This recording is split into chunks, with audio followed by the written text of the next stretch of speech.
just born that way. I can't take any credit. So can you essentially empower men to become irresistible, magical, and magnetic to the ladies? I mostly work with women, but I also coach men, and what I teach men, because I've been working so much with women, is to teach them how to honor and love and respect women, and that's going to make them irresistible to women. So I'll give you an example. Do you know what a top quality that women look for in a man? Earning ability. Money. More Is than that that. a quality? To make her feel safe. Yes. So that's why I created the hovel. Because as soon as women come in here, they're just like, oh, it's just like you can just see them relax because they know they're with a guy who can make them feel safe. And safety is a big deal when it comes to relationship. So if a woman feels safe, and how does she feel safe? Part of it is environment, the energy that you hold, that you're not trying to get anything from her, and your capacity to hold that space and to listen to her. So if a man gets this, that safety and trust is essential in order to be with a woman, then that's part of the magnetism, that's part of the magic, that's part of the irresistibility, and that's one of the foundational steps. It's not some game, it's not some technique. But wait! Would you endorse the game Penetrating the Secret Society of Pickup Artists by Neil Strauss? I'm honestly, if it's called The Game, no. But you haven't read it. I know. See how dusty it is? See, I don't read it. So see, I just have it on hand as a prop when I talk to female sensual empowerment coaches. And see the dust? Can you see the dust? All the dust. See, that's because I don't read it. Because I'm not about games. Yes, so I'm not about games either, and this is breaking past the game. We have a lot in common. There's so much involved in relating with the opposite sex. Why even include games? Why include games? And then we have to cut through more of the crap that people... But you were endorsing games 20 minutes ago. You're saying, get in touch with games and stop playing games. But there's a difference between playful, innocent games to engage someone, and the other games to get people into bed? And games to get people into bed, or also to be messing with their heads.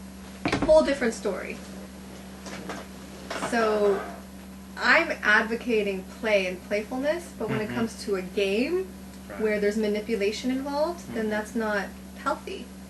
If there's manipulation and you have to do something in order to get someone, that's called manipulation. Well, if you have to strategize and there's inauthenticity, then that's a game. But if you're coming from a place of wholeness and you're coming from a place of open-heartedness, then I truly believe then that's where you attract the person. And that's where the safety comes in. If she can feel that in your heart, then that's you're going to become irresistible and magnetic.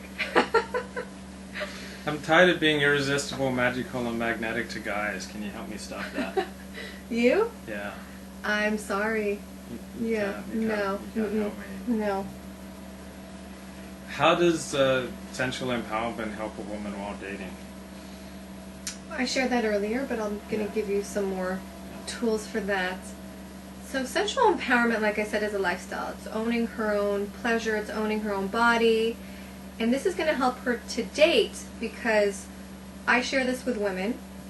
Women don't understand how much power they have in the relationship or while dating, and they don't realize that, and they give their power away. And most women, and I don't want to generalize, but most women get emotionally attached to the man, or they will revolve their whole world around a man in order to be with him. And yet that's not attractive. If she gives everything up to be with a guy, that's not attractive.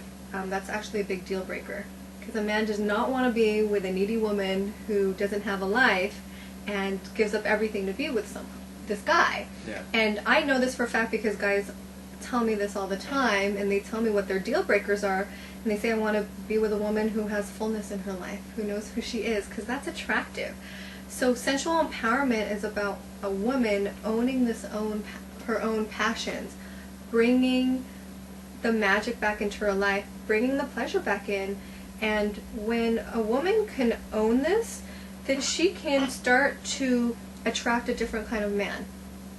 And she will not, sleep with a guy right away. She will listen to her body and see when the right time is. There's no rules. It's basically based on honoring. And I know women who, some of my coaching clients, some of my friends, that will have sexual relationships with a man too soon. Can you give me their names? And then what happens is they'll get emotionally depressed right after. Mm-hmm. Or they'll get torn up because they didn't get what they wanted from him. Because once they have sex, there's oxytocin that's released, and because she has a vagina and she has the man has an external orifice. Yeah, he inserts his penis into her vagina, and then she takes on his energy. Yeah. And so we're looking not only on the physical level, but on the spiritual and emotional level. She's taking this man's energy in. She doesn't know who he is, and then she gets distraught because she didn't get what she wanted from him, right? And I want to shift this by encouraging women, honor who you are, and value yourself and honor yourself enough to not just let anyone in, and decide what your value is. So if you value yourself this much, mm-hmm. then you're going to allow the guys who honor yourself this much to come in, and you're the keeper of the key to allow this person in. And you decide what your value is, and don't let anyone else come in until they match that value. Even if it's casual sex, you're still going to get attached. So you decide what the value is, and then if for a woman, if you value yourself enough, then you're gonna you take the lead, or you allow the guy, how much he can come in, and you set the pace. Actually, you're going to be setting the pace, and he'll respect you for that. And he's going to say, wow, she's different. Mm-hmm. She's not just going to, have sex with me, and she values herself. She has a full life. There's something magnetic about her. I want to be with her. Yeah. I want to be with her instead of the woman who's needy, who doesn't have something going on in her life. I want to be with her. And I know this because I interview guys all the time, and they don't want to be with just anyone. Right. And if she has that magnetism, or she has that mystery to her, or she has that value, they know that not every woman has that, and he's going to want to be with the one who's a piece of gold. Mm-hmm. So if a woman gets that, if you get that and you make yourself a piece of gold, then you are going to be a piece of gold, and you're going to attract a different caliber of a man than the guy you're going to meet at the bar, who's going to want to pick you up for the night and sleep with you and throw you away the next day. So I've met women who say, just the tip. So no. That's not what you're talking about? No. Mm-mm. Okay. Just curious. So what are some of the top ways to disenchant men while in a relationship? Some of this we've been going over. So one of them is the neediness. That's a big one. That's a top deal breaker. I know this for a fact because I interview guys, and you could vouch for this. Yeah.